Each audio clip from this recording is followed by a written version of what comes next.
entreprises étatiques sont déficitaires, la valeur du dinar algérien a chuté, les pénuries de certains produits alimentaires, le pays vit au rythme donc de plusieurs privations, il est enfermé sur lui-même, les échanges commerciaux ont énormément baissé. Et d'où l'appauvrissement de la population, de l'appauvrissement d'un pays qui passe par l'appauvrissement de la population. Il y a la chute de son PIB, de sa richesse nationale, et la chute de son PIB par habitant. Et les revenus des Algériens par habitant, où les Algériens, tout un décryptage sur Algérie partent, bientôt, Inch'Allah, une émission pour vous expliquer comment le PIB, c'est-à-dire la richesse nationale répartie par chaque habitant, comment elle a chuté en Algérie.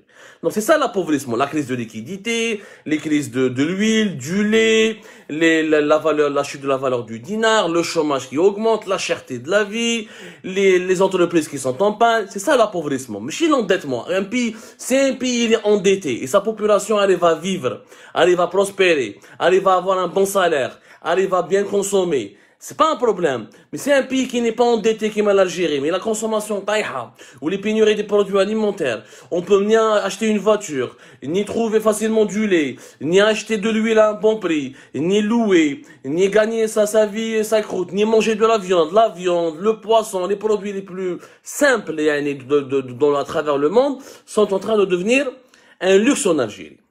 Elle dit Oualesh parce qu'il y a de mauvaises performances, parce que le pays ne gagne pas beaucoup d'argent. C'est pour ça qu'il s'appauvrit. Quand l'Algérien ne gagne pas beaucoup d'argent, le rythme de sa qualité de vie se détériore. Et la qualité de vie de la population se détériore. Maintenant, la principale richesse c'est le gaz. Le gaz, il est plus important que le pétrole parce que nous produisons plus du gaz que de pétrole. Et les réserves tawana sont beaucoup plus importantes en gaz qu'en pétrole. Donc, le gaz nous rapportait entre 2017 et 2018, déjà, parce qu'il y a deux types de gaz. Il y a le gaz naturel. Il y a le gaz naturel liquéfié, le GNL, qui, encore une fois, le gaz naturel liquéfié, c'est du gaz naturel qui est transformé en liquide, à l'état de liquide, et qui est transporté ou commercialisé dans des navires par bateau qu'on appelle les méthaniers. Le gaz naturel, le traditionnel, il est transporté, il est exporté à l'étranger dans des gazoducs. Le gaz naturel, entre 2017 et 2018, plus de 9 milliards, presque 9 milliards et demi de dollars. Le GNL est rapporté à l'Algérie 3 milliards et demi de dollars. Le GNL et le gaz naturel rapporté à l'Algérie presque 14 milliards de dollars. Ce qui n'est pas rien, les exportations algériennes. 14 milliards de dollars, les 33 milliards de dollars que nous avons par exemple gagnés en 2019.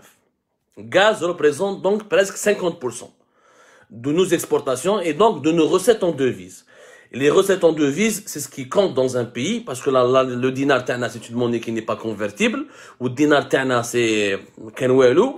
Sur les monnaies de monopoly, monnaie singe, mettre les belles halib à l'étranger, mettre les belles le blé à l'étranger, mettre les belles ham à l'étranger, mettre les belles des médicaments à l'étranger, donc ce qui compte pour l'Algérie, donc c'est les recettes en devises.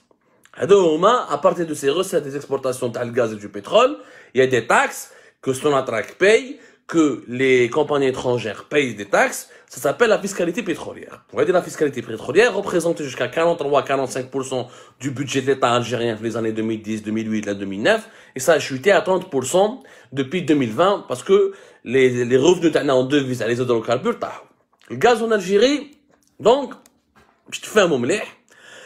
Non, moi, في الجزائر عندنا une spécificité. 75% le gaz algérien, il est exporté à l'étranger via les gazoducs. Mais via le GNL. 75% de notre gaz, il est exporté via des gazoducs. Il est dans un gazoduc ou à l'étranger. Ou 25% c'est le GNL. Les gazoducs en Algérie, on a 3 gazoducs en Algérie. On a le plus ancien du gazoduc qui a été fait en 1983, qui est le Transméditerranéen Pipeline.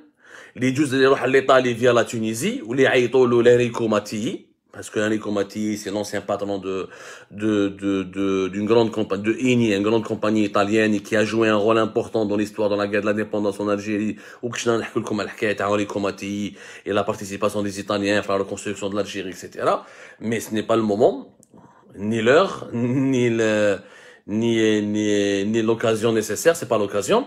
Donc il y a le Transméditerranéen Pipeline qui est le premier gazoduc اللي درتو l'Algérie. من بعد درنا في les années 90 le gazoduc Maghreb Europe اللي يجوز على le Maroc باش يروح حتى l'Espagne et le Portugal. واللي الجزائر حابه تحبسوا هذا la fin du mois pour punir le Maroc pour en fait ce n'est pas pour punir le Maroc, on l'a déjà expliqué, il n'y a plus assez de gaz, donc on n'a plus besoin de ce gazoduc, on n'a plus la capacité d'utiliser les trois gazoducs parce qu'on a déjà un troisième gazoduc اللي درناه en 2011 اللي هو le Medgaz qui est une connexion directe de l'Algérie vers l'Espagne, de Beni Saf jusqu'à Almeria au sud de l'Espagne. On a trois gazoducs. Les trois gazoducs, 75% le gaz naturel qui est produit en Algérie, et 12% pour être exporté vers l'Europe.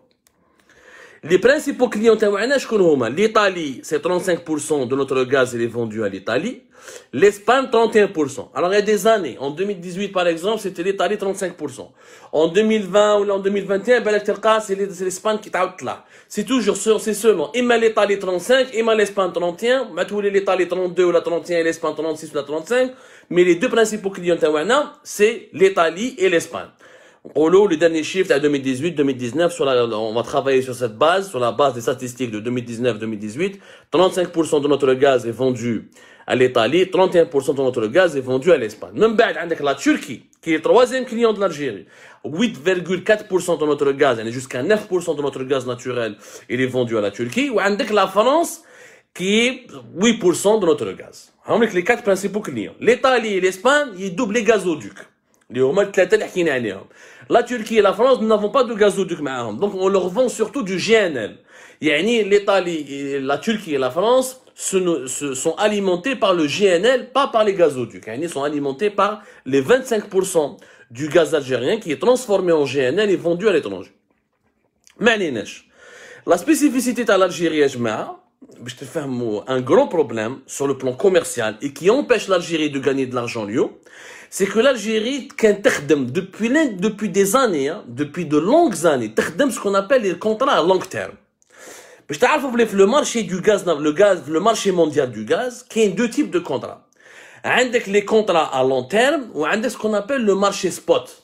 Le marché spot, le marché spot parce que ça se vend à l'expression en anglais on the spot. C'est-à-dire sur le moment. Le marché spot, c'est-à-dire que le prix du gaz, il est déterminé selon l'offre et la demande le jour même de la transaction. Il n'y a pas de contrat à long terme. اليوم تدخل تحوس في لابورس تسحق تشري الغاز GNL ولا ماشي ولا بالغازوديك mais surtout le marché spot c'est le GNL donc نفهمكم علاش donc تشري le jour même على حساب les négociations على حساب la bourse على حساب les cours على حساب l'actualité du marché du gaz où ça s'appelle marché de spot. حنا ما نمشيش بزاف المارشي سبوت. حنا نمشيو بلي كونطرا à long terme. Les contrats à long terme شنو هما؟ Les contrats à long terme c'est quand tu as un fournisseur qui produit du gaz qui signe un contrat à long terme pour vendre son gaz à un client. هادو les contrats c'était des contrats de 20 ans à 25 ans. يعني à 20 ans, 25 ans, l'Algérie avait des contrats à long terme مع l'Espagne et l'Italie, surtout avec l'Espagne et l'Italie. وهادو les contrats à long terme, c'est quoi leur spécificité? C'est que l'IBL gaz, ils BO avec un prix qui est pratiquement fixe, qui ne peut pas évoluer. Sauf, il y a une clause, هذه la clause, يعيطوا لها le take or pay. Le take or pay, c'est une clause qui permet aux producteurs, comme aux fournisseurs du gaz, comme aux clients, lorsqu'il y a un contexte exceptionnel, de renégocier le prix. En fait, le take or pay, c'est un